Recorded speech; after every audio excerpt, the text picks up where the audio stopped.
जय जगन्नाथ। कहतु केमिति अछंती। प्रतिवर्ष मे मास द्वितीय रविवार को मातृ दिवस रूपे पालन करा जाए, किंतु कहिबाकू गले माँ पाई सेमिति कौनसी निर्दिष्ट दिनर आवश्यकता न थाए। माँ पाई दिने नुहे, सबु दिन हेउछि मार। मार भल पाइबा सबुठु नियारा, सबुठु स्वतंत्र। मार भल पाइबा सेबेठारु गोटे पिला सांगरे थाए जेतेबेले पिला एई दुनिया को भी आसी न थाए। जेतेबेले किछि असुविधा पिला पाई माड़ी आसे सेतेबेले पिलार सबु भूल को निज पणत कानी रे घोड़े दिए माँ। छोट बेले पिला को माँ जेतेबेले कलार टीका लगाई दिए लागे जेमिति ए दुनिया रे सबुठु सुंदर होछि तारी पिला। दुनिया सबु संपर्क पछरे किछि ना किछि उद्देश्य लुचिकी थाए, किंतु माँ रो संपर्क बिना कौनसी उद्देश्य रे थाए। परिवर्तनशील समाज रे जेतेबेले भल पाइबा आ संपर्कर परिभाषा बदली गलानी सेतेबेले माँ रो भल पाइबा सेमती ता पिला पाई अछि, सेथिरे तिले मात्र संदेह नाही। माँ सबुबेले चिंता करे मो पिलाटी किपरि भलरे खाइबो, खंडे भल पिंधिबो,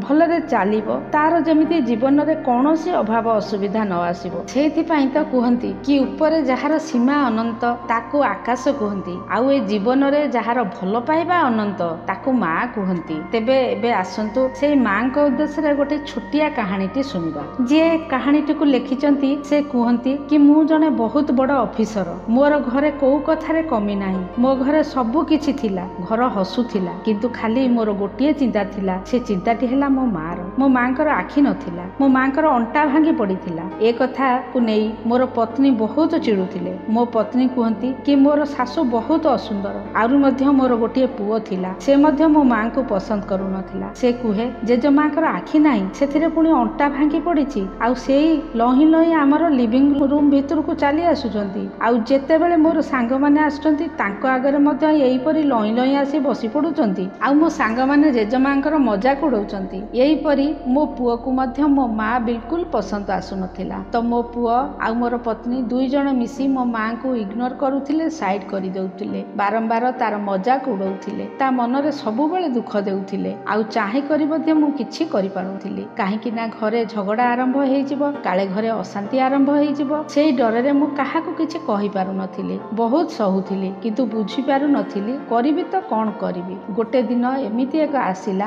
माँ मोर कांदी कांदी दुखरे आसी मते कहिला से तांकर व्यवहार आउ सही पारिला। मते आसी कहिला कि पुओ मते तू गाँ रे छाड़ी दे आसे, तोर मामू मोर सेठारे सबु देखभाल करिवे, मु सेठी गाँ रे रहिबी। आउ मु बड़ आश्चर्य कथा हैला जेतेबेले मो माँ मते एपरि कहिले, मो पत्नी मध्य सेई स्वर रे स्वर मिलाई कहिले हाँ हाँ माँ को गाँ रे छाड़ी दे आस। मु कहिली माँ रो आखि को दिसुनी, अंटा भांगी पड़िछि, सेठारे ताकू किए अछि जे देखाशुଣା କରିବାକୁ। पत्नी कहिला मामू देखाशुଣା करुथिबे, आमे मध्य जाई सबु सुविधा करि देई आसीबा, मझिरे मझिरे जिबा आसीबा करिबा, काहे एते बेकार कथा चिंता करूच कहिलो, आमे सबु ठीक ठाक करि देई आसीबा। मन मोर चाहू नथिले मध्य मो माँ को गाँ को नै गली, आउ सेठी छाड़ी देई आसिली। किछि दिन परे मोर दादा जणे अमेरिका रे डॉक्टर थिले, से छुट्टी रे आम मानकू मिलिबा पई आसीथिले। से आसी पचारिले सबु ठीक ठाक चालिछि तो, आउ भाउज भल अछंती तो, काहे कोन भाउज देखा जाऊ नाहंती। मु कहिली माँ तो गाँ को जाइछंती। तो एक कथा सुनी दादा कहिले ठीक अछि, एबे चालो समस्ते भाउजंकू मिलिबाकू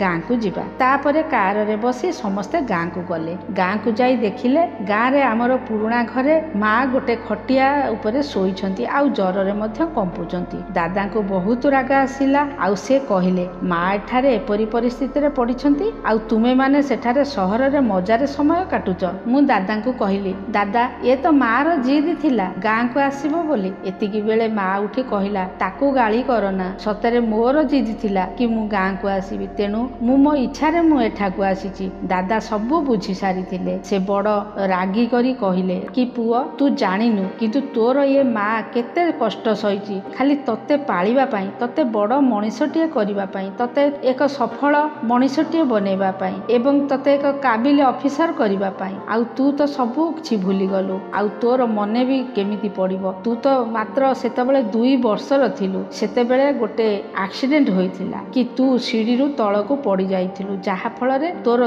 2टी आखि नष्ट होई गला, तोर अंटार हाड़ मध्य भांगी गला। सेतेबेले भाउज बोन मार तुमको देई आउ तांकर आखि को मध्य तते देई देले। आज तू जो सारा दुनिया को देखि पारुछु, आउ सीधा अंटारे चाली पारुछु, सबु एई भाउजर देन। ए कथा सुनी मो आखिरु ଝରଝର ଲୁହ ବୋହିବାକୁ ଲାଗିଲା। ମୋ ପତ୍ନୀର ଆଖିରେ ମଧ୍ୟ ଲୁହ ଭରି ଯାଇଥିଲା। ଦାଦା ରାଗି ଯାଇ କହିଲେ, ଭାଉଜ ଚାଲ ମୁଁ ତୁମକୁ ମୋ ସାଙ୍ଗରେ ଆମେରିକା ନେଇଯିବି। ଏମାନେ ସମସ୍ତେ ସ୍ୱାର୍ଥପର, ସମସ୍ତେ ନାଲାୟକ, ଆଙ୍କ ପାଖରେ ରହିବାର ଲାୟକ ନୁହଁ ତୁମେ। ମୁଁ ଦାଦାଙ୍କର ପାଦ ଧରି କାନ୍ଦିବାକୁ ଲାଗିଲି। କହିଲି, ଦାଦା ମୋତେ ଗୋଟିଏ ଥର କ୍ଷମା କରିଦିଅ। ଜୀବନ ସାରା ପାପ କଲି, ନିଜ ମାଆକୁ ଦୁଃଖ ଦେଲି, ଏବେ ତ ଟିକେ ପୁଣ୍ୟ କରିବାକୁ ସୁଯୋଗ ଦିଅ। ସାଙ୍ଗମାନେ, ଦେଖିବାକୁ ଗଲେ ଏ ଗୋଟେ ବହୁତ ଛୋଟିଆ କାହାଣୀ, ଯାହାର ଅର୍ଥ ଆମକୁ ଏଇଆ ବୁଝାଇଥାଏ, ଆମମାନଙ୍କ ଭିତରୁ ବହୁତ ସାରା ଲୋକ ନିଜ ବାପା ମାଆଙ୍କୁ ଏଇଆ କୁହନ୍ତି, ତମେ ଆମ ପାଇଁ କରିଛ ବା କ'ଣ କରିଛ ଆମ ପାଇଁ। ସାଙ୍ଗମାନେ, ଏ କଥା କହିବା ପୂର୍ବରୁ 100 ଥର ନୁହେଁ, 1000 ଥର ନୁହେଁ, ଲକ୍ଷ ଥର ନୁହେଁ, ଅନନ୍ତ ଥର କି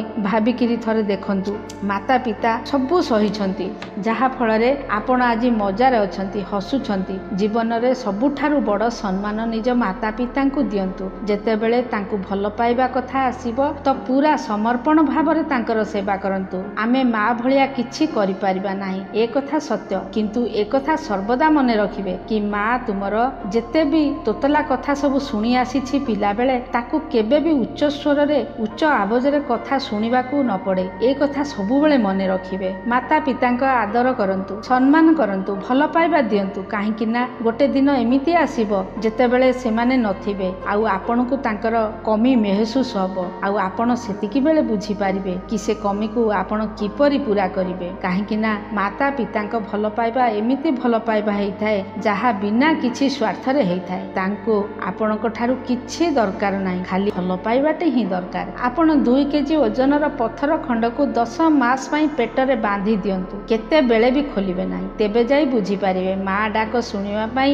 ମା କେତେ କଷ୍ଟ କରିଥାଏ। ମାକୁ ଭଲ ପାଉଥିଲେ ଗୋଟିଏ କମେଣ୍ଟ ନିଶ୍ଚୟ କରନ୍ତୁ, ଆଉ ଇଚ୍ଛାଶକ୍ତି ଚ୍ୟାନେଲଟିକୁ କ'ଣ କରିବେ, ସବସ୍କ୍ରାଇବ କରିବା ପାଇଁ କେବେ ବି ଭୁଲନ୍ତୁ ନାହିଁ। ତ ପୁଣି କଥା ହେବା ପର ଭିଡ଼ିଓରେ, ଏତିକିରେ ଭିଡ଼ିଓଟିକୁ ଶେଷ କରିବା। ସେତେବେଳେ ଯାଏ ଆପଣମାନେ ଖୁସି ରୁହନ୍ତୁ, ବ୍ୟସ୍ତ ରୁହନ୍ତୁ, ଆଉ ଜଗନ୍ନାଥଙ୍କ କୃପାରୁ ସର୍ବଦା ସୁସ୍ଥ ରୁହନ୍ତୁ। ଜୟ ଜଗନ୍ନାଥ।